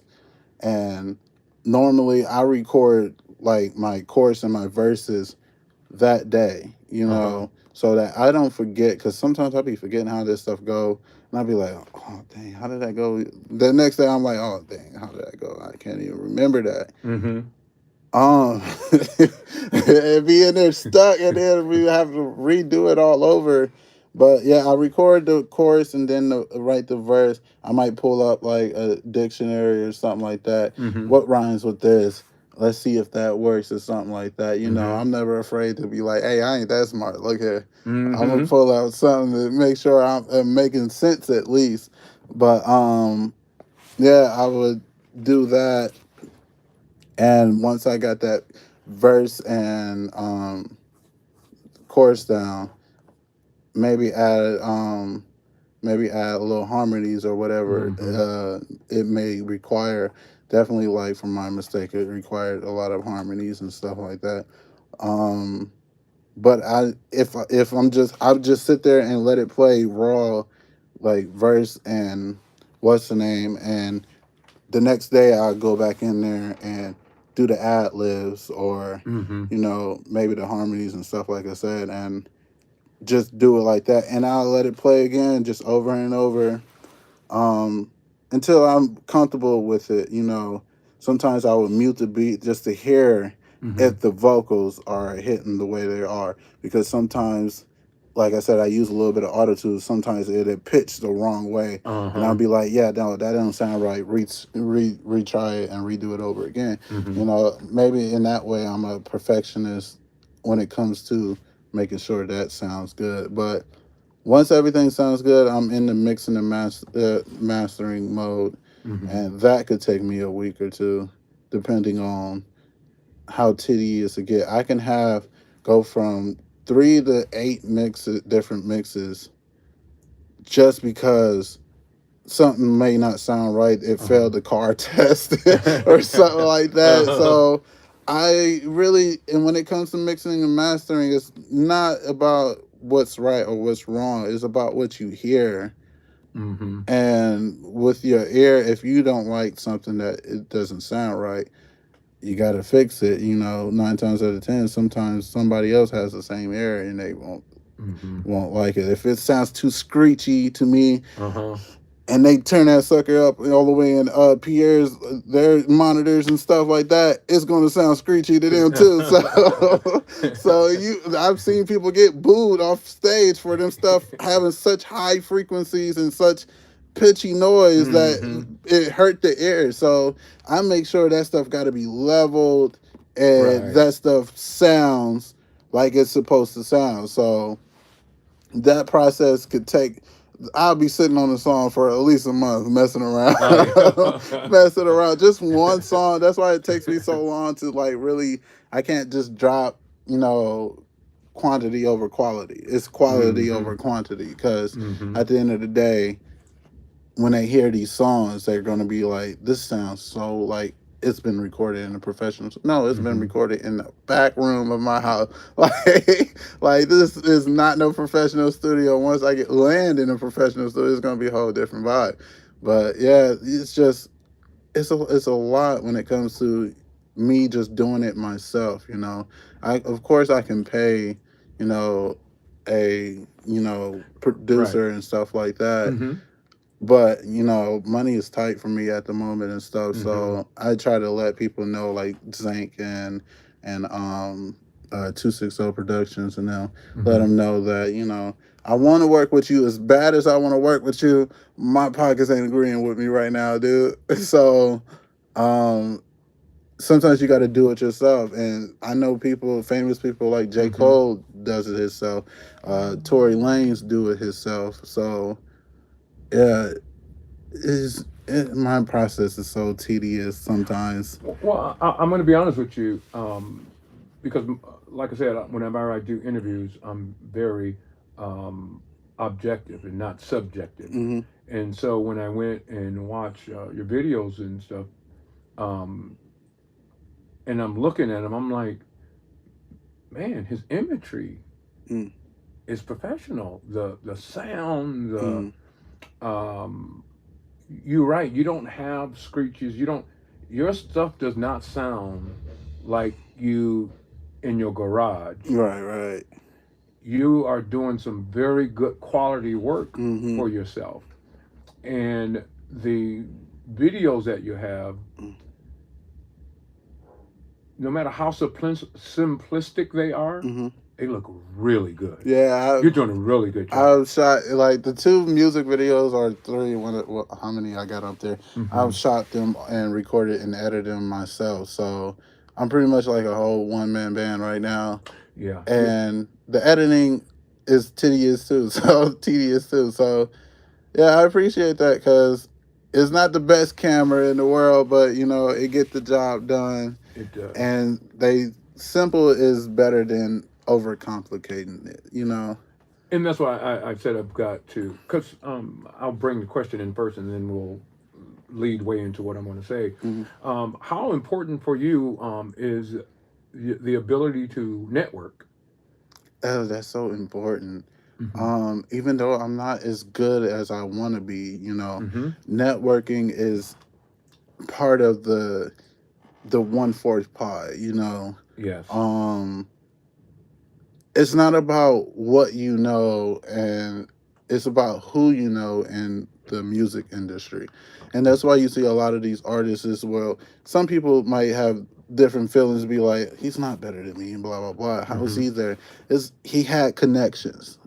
Somebody was some dude was in the music industry that was Mm-hmm. already in the door, Mm-hmm. and he pulled him through that door. And connections is everything. You got to go out there and connect. And that's my biggest problem. That in marketing right now is probably Mm-hmm. my biggest problem because I'm an introvert. It doesn't seem like it, but I'm an introvert. But Uh-huh. being trapped in your room, being locked in your room, working on music for 5 years, it's like, yeah, you can kind Uh-huh. of see how it became one. So, um, I get nervous sometimes when I'm around other people and stuff like that. And um, connecting with people is kind of hard for me. I just Mm-hmm. gotta kind of get the vibe of you right away before I Right. just jump into really getting connecting with you. But Right. like, you definitely want to connect with people who are doing their things, and you know like I gotta still connect with T Zang. I've been telling him for months, like, dude, I'm gonna get in that studio and connect with you. Pockets are just empty right now. So I've told producers that I'm going to get in there, and I promised them I am going to get in there. Just now is not the good time right now. Right. So, but I want to make those connections because Right. those connections can one day help push me through. At least put a pinky toe through the door. Right. So connections is very important when it comes to music or anything that you do in business wise, because if you don't have those connections, then Mm-hmm. you're pretty much just trying to figure out how you're going to even take this thing off. like I said, it's not about what you know, but it's about who you know Mm-hmm. in that Mm-hmm. business. It's always been about who you know within there, that's going to help you, Yeah. point you in the right direction, shall I say, Well, and the reason I say that is because I have some connections I need to connect you with Mhm. because, once again, when you recognize a gift, you should help it even if it's not yours. Mhm. And you definitely have a gift, and I know some people that you need to connect with. Yeah. Um, and, you know, all things aside, me growing up with your father, Yeah. as I'm listening and watching you and your mannerisms, I'm like, boy, this is a young Bam. he be saying your nickname is Bam. I'm like, Dad, you got that Bam name from playing the drums, dude. It's not my nickname. I am Junior. Grandma called me Junebug. Stop trying to give me Bam. I'm not Bam, bro. Man, your mannerisms, everything. I'm like, oh my goodness, this boy. If this is not my father's keeper, my brother's keeper. Mm. It truly is. And so, what's you have anything on slot on deck that you any music or concerts or? I'm currently working on a sort of like demo EP. Uh-huh. I'm calling it "Don't Trash This EP" because it's "Don't Trash This Demo" because I probably plan on sending it all to some people or trying to get some connection through it. Mm-hmm. And it's like a rock EP, pop punk EP. Mm-hmm. I haven't finished it or even remotely kind of like put any lyrics on it or anything yet, Mm-hmm. but or have any songs done. But I'm taking guitar lessons and stuff, so I'm Oh, trying to learn the whole thing. That's a so I can have something on stage to like do, right, right. But I got that going on. I wanted to get like a show like Mm-hmm. before the year ends. Lil Skies is supposed to be here in December. I think first. Oh, okay. I I think heard of a show on the 30th. is it on the 30th? I'm not sure if that's it. I know there's a show on the 30th. I know. Yeah. Okay. It Uh, must be a New Year's show that's Yeah. going on. I know he's supposed to be somewhere in December. I wanted to get on that show, but it's expensive as all get out. So I was Mm-hmm. like, yeah, I'll take my losses on that one for now. But there's not much really right now. You won't be able to see that EP that I'm working on Right. until like next year or something like that. Mm-hmm. Probably during the like spring, summertime. So Okay. um all the music that I have right now is currently just in the vault right now, waiting for Right. me to just kind of like pull out. But right now I've been focusing a lot on my rock side because I've done a lot of hip hop. I've done dropped like 2 EPs, Oh, okay. you know, as far as like hip hop and stuff. I got so many songs out as far as hip hop goes. So I was like, I want to tap a little bit into the pop punk side and stuff like Mm-hmm. that because I just feel like it's a lot fun, in Yeah. there. So just like going back to what I said, being unique and just Mm-hmm. having fun with it, just trying different things and stuff. So um, hopefully I can get that together, and I think that'll be fun. I believe I have one more little show at 33 in Hudson, Indiana. Oh, okay. Um, but I think that's like the 23rd, that Saturday before Christmas Mm-hmm. or something like that. Mm-hmm. And that's with Rick Moore and them and stuff. So um hopefully I'm supposed to be making a song for that, but it's taking me a little bit longer than I expected. So Right.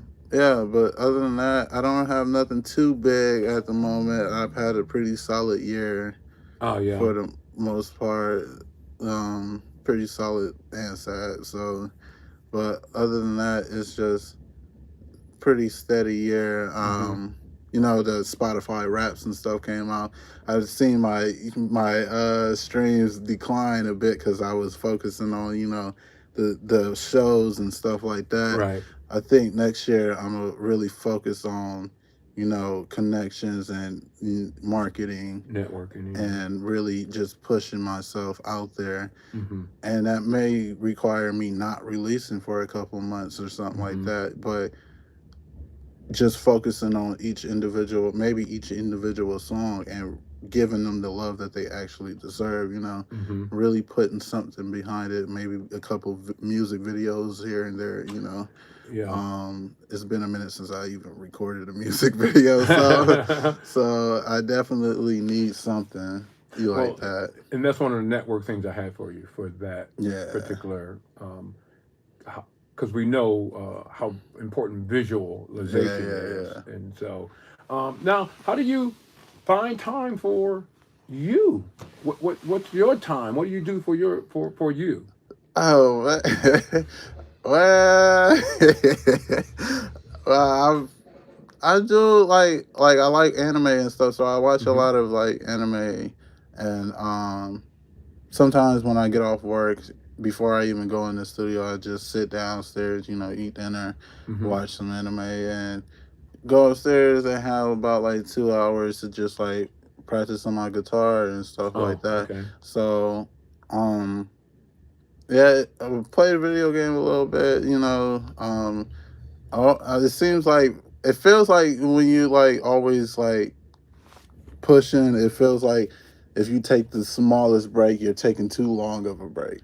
So it just feels like that for me because it's like, dang, I'm really like haven't did a song and been in the studio for like a week, and Mm-hmm. I be having those moments. But it's important to take time to yourself and step away from the music and give your mind and your thought process a Mm-hmm. little time to breathe before you hop in there, because that can cause like writer's block and stuff like that. Yeah. So that's what I often do a lot. Sometimes I step away for a week or two, watch some anime, just let my mind roam around, Mm-hmm. and not stress too much about the song not going right. So yeah, to myself, time, video games, maybe watching my son or something like that. Oh. If he ain't running me ragged, then yeah.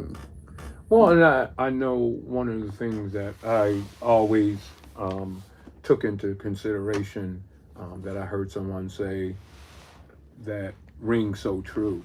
Mm, If you have a plan B, you will do it. yeah.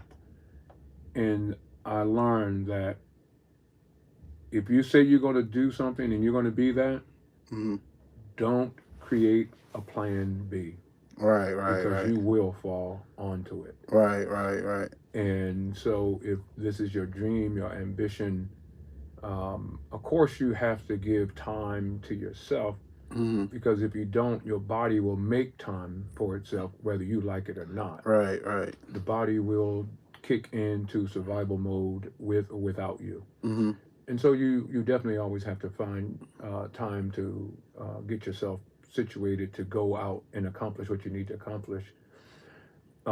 Because I was a person that if one guy ran 3 miles, mm, I ran 12. mm, If he shot 500 shots, I shot 1,500 shots. mm, If he was in the weight room twice a week, I was in the weight room 5 times a week, mm, because I knew it's not about outworking the person.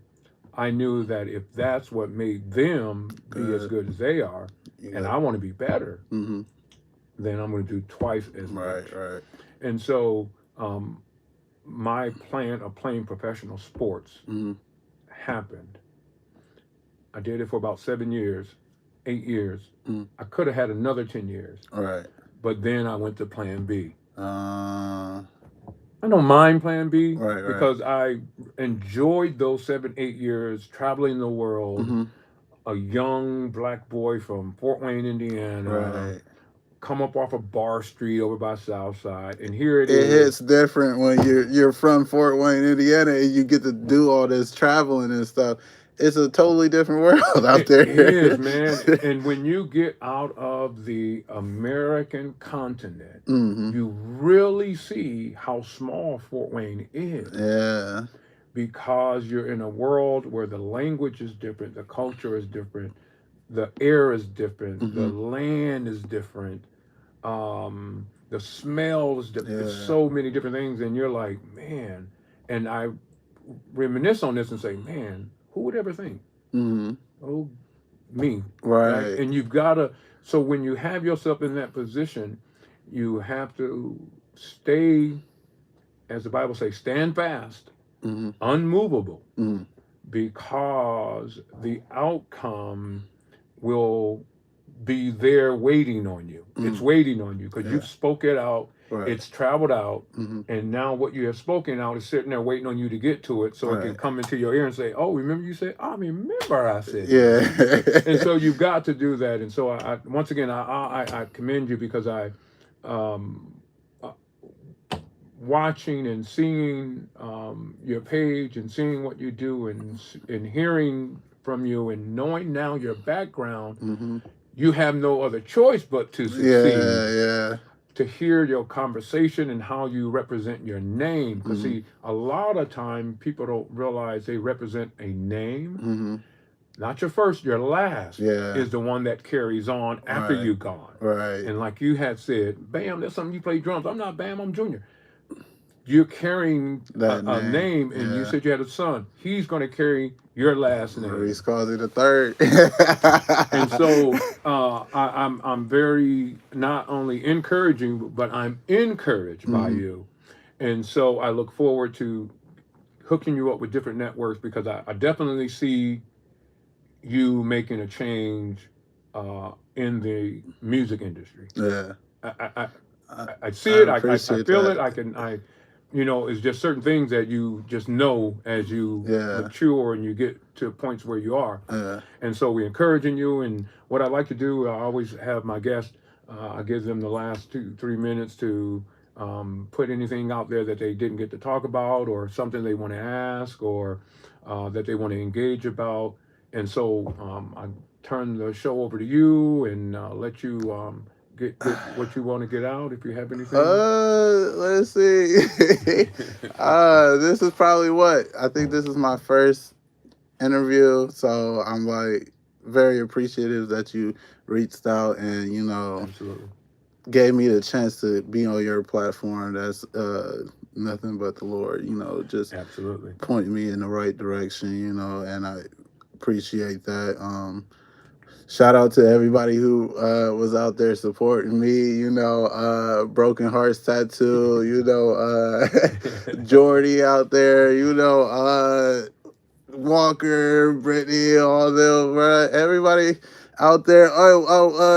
Revenge. Hey, I'm naming out everybody. Rico, who had me on his like top 10 Spotify list, is like Oh, okay. he was listening to me. Rico Finesse was out there.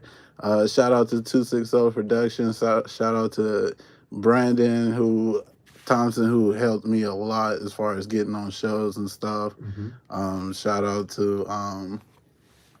out to Zank, who been there, just giving me, pointing me to the right directions and stuff. Mm-hmm. I got so many people to shout out. Shout out to everybody who just like really gave me love and the courage to really get out there, Mm-hmm. and Mm-hmm. and just be me, there's so many times where I, had a show where it's like I felt like I didn't want to do it at the moment, and the people would come up and be like, I came here to see you. I didn't came here to see nobody else. I came Mm-hmm. here to see you.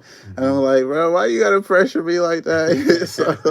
so it's shout out to everybody who's really just been, like giving me the backbone that I need to really push through, really giving me the motivation to believe that this is possible, Mm-hmm. at the end of the day. Shout out to Jaden. Um, Shout out to a lot everybody out there. Um, Shout out to my mama. because I love you too. Shout out to my daddy. He gave me the skills. But yeah, shout out to you for having me here today. So I appreciate that, and that's pretty much all I can tell you right now. Until then, you got to tune in because I plan on going so hard next year.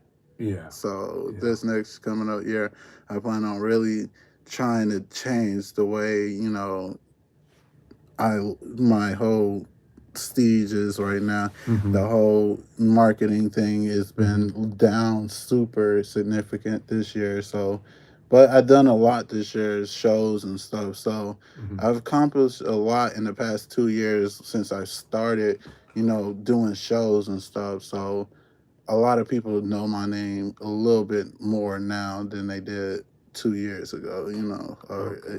So plan on really like putting my foot on people's necks coming up here soon. So stay tuned for some more music, and hopefully you guys can continue riding this wave with me and seeing how much I progress on this journey of the music industry. So give them that stage name again, sir. My name is J-U-May. That's J-U-May. I Dream is French and Japanese, people.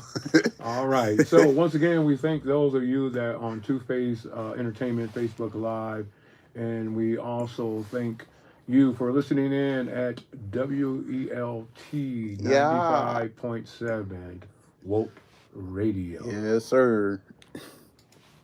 So we're still live on Facebook. We haven't stopped our recording. So man, let me tell you, this is so God for me to have not known who you were until you start talking about, and right away once you said a certain thing and I looked at you, I said, oh my, and you heard me say, oh my God. Felt you coming already. I was like, oh, he already know.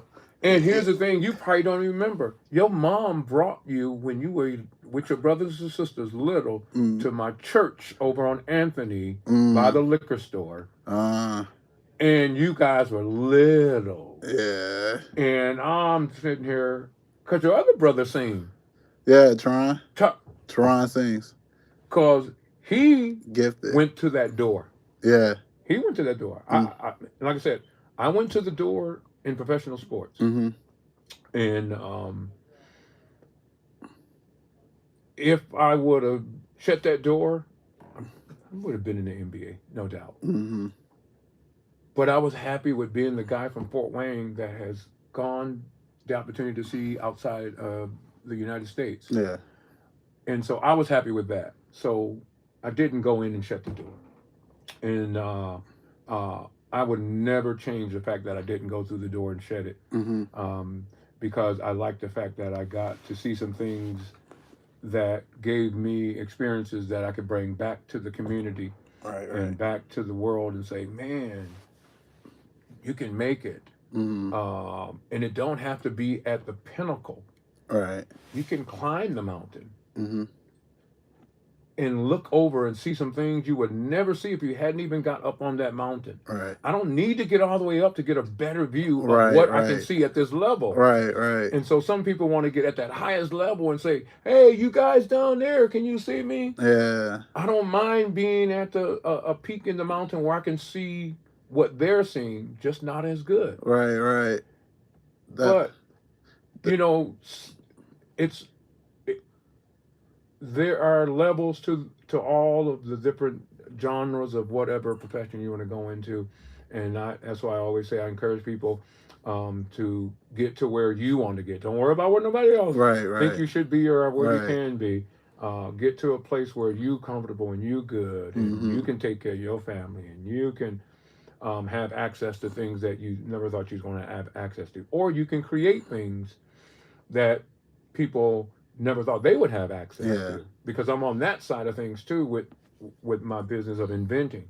So I mean, I just commend you. You have I'm telling you, man, when I watch your videos and your persona and what you're projecting, amazing, man. I It is, appreciate man. It's that. I'm straight serious, man, because, but knowing who you are now I say, I see why. That makes sense, I don't see it? why. That makes a lot of sense, don't it? Because I'm telling you, a father's dream is his son extending above his dream. Mm-hmm. And me and your father, a guy by the name of Taiwan Barnes, Daiwan, I've heard of him. Joe, Little Joe Nelson, Mm. it was a group of us that was performing. And we wanted to get to that plateau. Mm-hmm. And we got to a certain level, and that level kept all of us from being killed and going to prison. Right, right. Right? And so as I'm watching you, I'm like, man, somebody within our group of children Mm-hmm. has gone to that next plateau Yeah. and looking off, and they're getting to see just above what we got to see, and they're going to go up even higher, Mm-hmm. and they're going to be able to have connection to where we can ask them, well, what did you see? Mm-hmm. Because we got to see some of it, but we didn't get to see all of it. And that it's good to see you rising on this level, because I can always say, I interviewed my man when he just had his little hats on. Yeah. You know, when you have your clothes out next time I see you, and I remember this dude had on that $5 hat. Yeah. I remember that dude got it straight off of Amazon, right? All right, yo, Facebook, it's about that Yeah. time. Once again, special guests. We thank you all for tuning in. We love y'all. We love y'all. And so I will hit y'all up on Facebook with when this will air live on 95.7. Yeah. I will hit y'all up with the link. Make sure y'all go on, watch the interview on the radio. Until then, love, peace, and Afro Grease. Yes, sir. Woo. Talk to y'all later.